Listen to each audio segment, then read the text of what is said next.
Welcome back to Enshrouded. In this episode, we will give you an inside look at how we create a game world. When creating a game world, developers must choose between procedurally generated content, which is created by an algorithm, or handcrafted content. For our game, we've handcrafted the locations, terrain, and world using algorithms only as a supplemental tool to support the creative process. This allows us to create unique and interesting assets for more meaningful discovery. Handcrafting gives us the creative freedom to dream up a strange, wonderful, and immersive world without any limits. It also enables us to tie the lore to the world for crafted points of interest with history behind them, so that the world feels like an actual place. Additionally, handcrafting allows for better polish, game flow, and hidden secrets, while making it easier for our community to discuss places. Now, our art director Jonas will show you how we create our world. Yeah, hi there. So let's quickly create and design a small point of interest. First, we can select of a range of different objects. For our task, the most important will be the voxel brush. Since the world geometry of Enshrouded is entirely made out of 3D voxels, we can import and use any mesh in any scale. So let's start with a simple foundation. And now, add a little mountain or two, and why not a huge sword on top.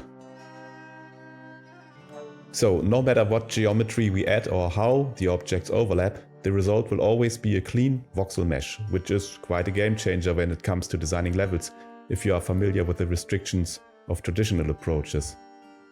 We might want to have a cave for our little poi, which we can create anytime by using a negative stamp that will be subtracted wherever we like. So let's dig that cave.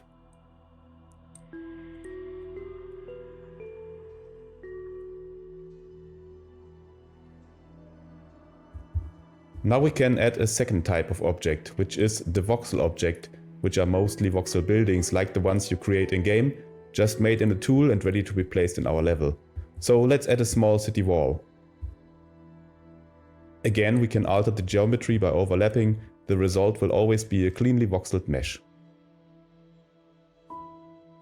Let's place another object type, which is a so-called white box object.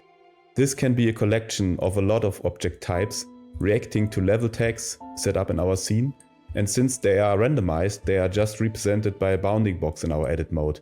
So we can select a small house white box and just copy it to see that the next copy differs from the original after the randomization. Some of our objects are generated by first outlining a shape, or so-called spline. We just set up that spline where our road is supposed to go and convert that in one of those objects, the road.